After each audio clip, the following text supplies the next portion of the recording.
We want to focus now on the first anniversary of the brutal Delhi gang rape which took place on the same day last year. That's right. Well, as their daughter fell victim to unimaginable brutality, the parents of the gang rape victim battled an irreparable loss. A year since that incident, the parents are still carrying on their fight for justice.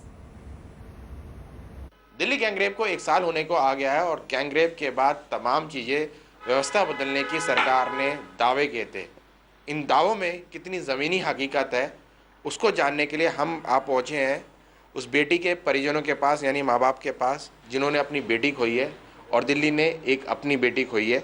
Sir, ये बताइए, साल भर हो गया है, सरकार ने तमाम कानून बना दिए हैं, लेकिन आपको लगता है कि ज़मीनी हकीकत में बदलाव आया है? क्या आज भी आपको लगता है कि जिन वादों को सरकार ने किया था उनको सरकार इम्प्लीमेंट कर पाई है सड़क पर? देखिए, उन्होंने वादे किए, क्या किए, वो तो चलो बात की बात है। कानून बदला, सुरक्षा मिला, ये तो सब अपनी जगह ठीक है, लेकिन हमको सबसे जो तकलीफ वाली बात होती है वो ये है कि जुवेनाइल को बिना कानून के छोड़ देना ये बहुत बड़ा गलत हो रहा है। हमारे समझ से जुवेनाइल पे कानून ज़रूर बनना चाहिए, और चाहे उम्र छोटा बड़ा करो चाहे मत करो, लेकिन जिस तरह का वो क्राइम किया है उसको सजाए मौत होनी चाहिए।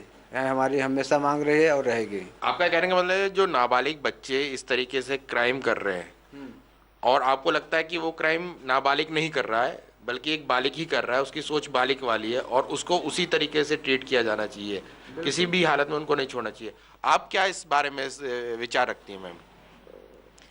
हमारा भी विचार यही है। हम ये नहीं जानते कि वो 16 साल का है या 18 साल का है या 16 साल उम्र होनी चाहिए नहीं चाहिए। हमारा है मतलब ये है कि अगर 16 साल से ऊपर का बच्चा 16 साल का है, 17 साल का अगर ऐसा क्राइम करता है तो उसको आम कैदियों की तरह जेल में होना चाहिए और उसको वैसे ही सज़ा मिलनी चाहिए। आप ये बताइए कि जो सरकार ने वादे किए थे कि पुलिस बढ़ेगी, पीसीआर कॉल बढ़ेगी, पीसीआर की गाड़ियाँ बढ़ाई जाएगी, सड़कों पे पुलिस को उतार देंगे, अब महिलाएं महफूज रहेंगी दिल्ली में, लेकिन जिस तरीके से दिल्ली में बलात्कार की घटनाओं में वृद्धि हुई है, बढ़ोतरी हुई है, उससे आपको क्या लगता है, क्या किन कारणों से हुई है? जबकि इतना सख्त कानून बनाया गवर्नमेंट ने, उम्मीद की जा रही थी कि अब महिलाएं अपने आप को सुरक्षित महसूस करें, इस पर आपका क्या सोचना है?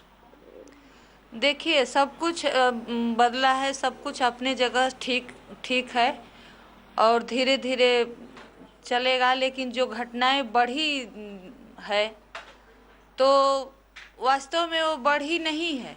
ये जो चीज़ें अब सामने आने लग गए हैं, पीछे था कोई डर से, कोई शर्म से नहीं बताता था, और अब जो है छोटी छोटी से बड़ी बात सब सामने आ रही हैं, तो बदलाव तो आया है, लेकिन अभी भी बहुत कुछ बदलने की ज़रूरत है। कानून को सख्त करने की ज़रूरत है। जब तक कानून सख्त नहीं होगा, उनके मन में भय नहीं होगा, तब तक तो घटनाएं होती। आप खुद बस में चलते हैं, मुझे पता है, आप खुद एक आम आदमी की तरह चलते हैं। आप ये बताइए कि आप जब महिलाओं को या औरतों को या बच्चियों को बस में देखते हैं तो आप क्या महसूस करते हैं कि अभी भी बच्चियों को उस तरीके की सुरक्षा दी जा रही है जिस तरीके के वादे किए गए थे? नहीं, अभी उतनी सुरक्षा तो नहीं। तसल्ली है कि नहीं सुरक्षा बढ़ रही है, लेकिन जो कहे कि कोई खुशी है कि सुरक्षा मिल रहा है, ये मेरे को नहीं। मतलब आपको लगता है अभी भी बहुत चीज़ें करने की, बहुत कुछ करने की ज़रूरत है। अपने आप को तो बदलने की ज़रूरत है, लेकिन बिना कानून का अपने आप को हम बदल नहीं सकते। किसी की मानसिकता को बदलने के लिए कानून का होना बहुत ज़रूरी है। कानून तो बन गया, लेकिन उसके बावजूद भी जो मामलों में बढ़ोतरी हुई है, चाहे छेड़खानी की हो, चाहे बलात्कार की हो, चाहे गैंगरेप की हो, उससे आपका दिल दुखता नहीं है क्या? इसमें दुखता है, लेकिन इसका कारण है ना। इसका कारण यह है कि बलात्कार हो, छेड़खानी हो, चाहे इस तरह की कोई घटना हो, उसकी एक समय सीमा हो। समय सीमा न होने की वजह से अब पता ना वो 10 साल लटक जाएगी केस या 5 साल लटकेगी, तो उसको कौन जानेगा। उसकी अवधि होती, समय सीमा होता तो सबको पता होता कि इतना में ये हो जाना है, तो जाकर के इसका परिणाम सामने आता कि नहीं, कानून बदला है और कानून लागू हुआ है, चाहे सुरक्षित है। साल भर होने को आ गया है, पूरी दिल्ली ने आपके साथ खड़े होकर लड़ाई लड़ी थी। अब आपको क्या लगता है, कैसे लगता है, क्योंकि अब उन लोगों को सज़ा तो हो गई है, सज़ा हो गई, फांसी नहीं हो पाई है, अब हाई कोर्ट में मैटर है। तो आप क्या सोचती हैं कि किस तरीके से इन चीज़ों पे रोक लग सकती है? देखिए, इस केसों में चाहे इस पे एक आदमी जिम्मेवार नहीं है, हर आदमी को सक्रिय होना पड़ेगा।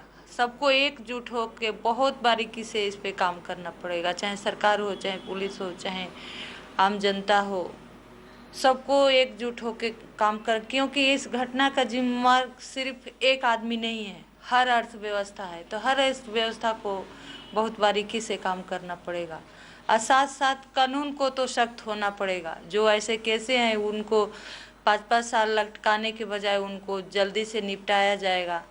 5 साल, एक केस 5 साल में निपटेगी तब तक पता न कितने केसें हो जाती हैं। तो इन केसों को जल्दी से जल्दी निपटाने का ही एक जरिया है कि इससे निपटा जाएगा। Now, among the first doctors to attend to the gang rape victim was B.D. Athani at Delhi's Safdarjung Hospital. That's right. Dr. Athani, in fact, recalls those terrible first few days where he and other medical staff tried to come to terms with the single most brutal crime they had ever seen in their careers. So, as someone who was at the helm of affairs at the Safdarjung Hospital when this entire incident unfolded, what are your memories of that period? It is exactly a year now since this incident happened. As I recollect, this incident happened on the 16th night, and she was brought straight away from the site of this incident to the Safdarjung Hospital casualty on 16th night, I think at around 11 o'clock or so. And then subsequently she was received in the gynecology reception room, and she was there with us for almost 10 days. As I recollect, I think till 26th, that is for nearly 10 days, she was in ICU after the initial surgical management. There was this whole movement that gathered steam. Sir, do you think the movement got this particular shape because of the fact that the paramedical student survived for a few days to explain her ordeal? Yes, I think her survival of 10 days was very important. In fact, I would give full credit to the Safdarjung Hospital consultants and all the personnel, allied health professionals who are involved in the management, because had she expired right on at the site of injury or during her shifting to the Safdarjung Hospital, none of this brutality would have never come to the light, perhaps. So, because she survived for the 10 days with our intensive efforts, that she could narrate to some extent what all that happened. Do you think any change has been is visible now in society post this incident? And also, do you think that justice has been done in this matter, given the fact that the juvenile was allowed, has been given a very, very small punishment in the matter? Definitely, I would say I see. The change is distinctly visible. Not only the legislature has been passed by the government, suitable amendments have been instituted, and even the impact of those amendments are also visible. And now, even after these incidents, such cases are coming to the surface, and they are being investigated.